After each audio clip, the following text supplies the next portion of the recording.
m'entendez pas? Non, mais moi, c'est sur mes oreilles, c'est pas vous. Voilà. Je vais parler plus fort alors. Tu veux? C'est ta faute, ça, hein? Voilà. René, voilà. Je passe mon temps aux télévisions. C'est bien ça. Non, c'est pas cette télévision suisse.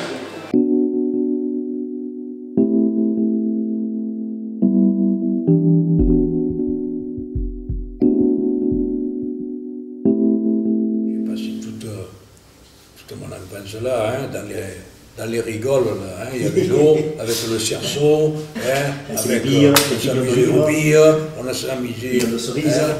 la Belle de Mai, c'était une petite merveille. Hein.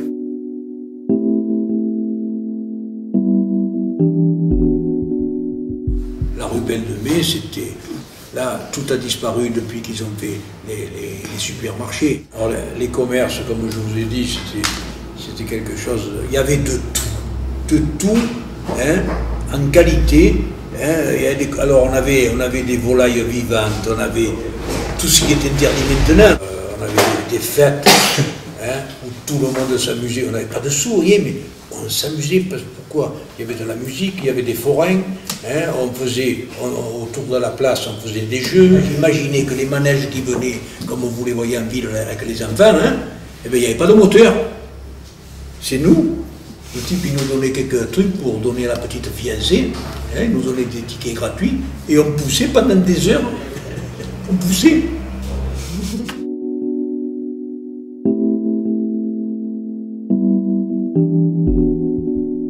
Parce qu'il ne faut pas oublier que la Belle de Mai, quand le tram arrivait, hein, le tram, il disait 20 000, pour dire le nombre d'Italiens qu'il y avait. Hein. Le tram, il disait, c'était la Belle de Mai, mais il disait 20 000. Donc pourquoi ils venaient les Italiens? Mais ils venaient pour travailler, hein. Il y avait du boulot, hein. En Italie c'était la catastrophe. Et ils venaient ici parce qu'il y avait une solidarité, hein, entre les gens. Quand on est pauvre, on est solidaire. Quand on est riche, on ne l'est plus. Malheureusement, l'argent divise.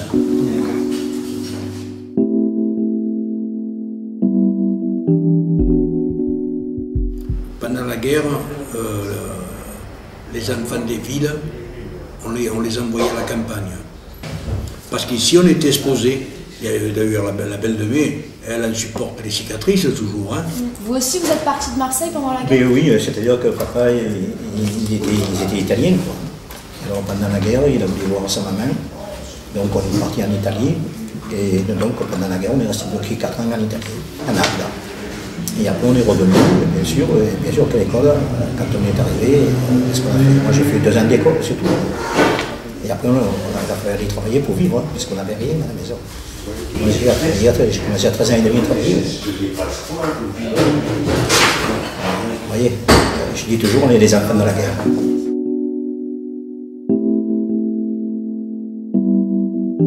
Tu sais, quand tu as passé l'école, là, il y a le pont, il y a Saint-Gabriel.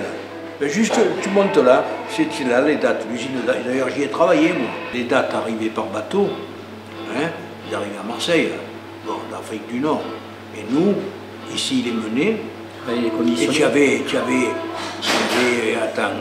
300-400 personnes, hein, que des femmes. Hein. Alors, ça rentrait dans l'usine, et après, il fallait les trier pour les faire repartir à l'exportation. Tu avais un tapis, hein, qui allait jusqu'au fond, là-bas. Hein. De chaque côté, il y avait des femmes. Là-haut, il y avait ce qu'on appelle un trembleur. Il y avait un gars qui prenait la caisse, qui la vidait dans le trembleur.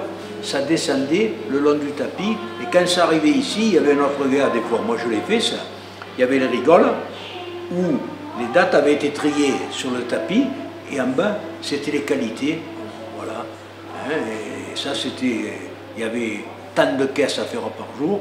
Et je veux te dire que ça y allait, hein, c'était pas de la rigolade. Hein. Comme on fait maintenant, ça va sur les tapis, les mandarines, les pommes, les porcs. Ouais, mais là c'était automatique, là c'était fait manuellement. Là c'est manuel.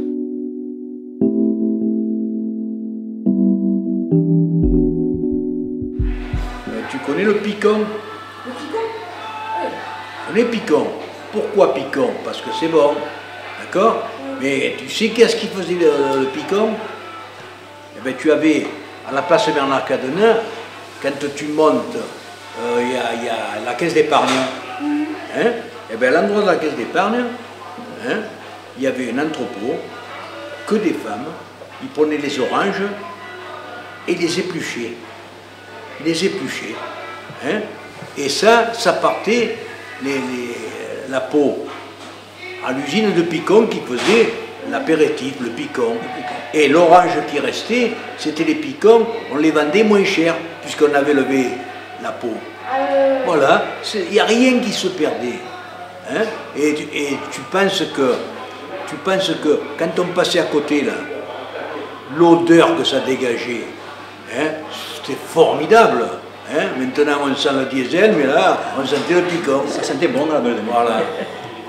Et puis par exemple sur les quais, tu avais des camions qui allaient chercher tous les oléagineux, c'est-à-dire pour faire les huiles et tout, hein, les cacahuètes et tout, les camions là, ils s'arrêtaient là parce que les gars mangeaient chez eux. Hein, il y avait une odeur extraordinaire.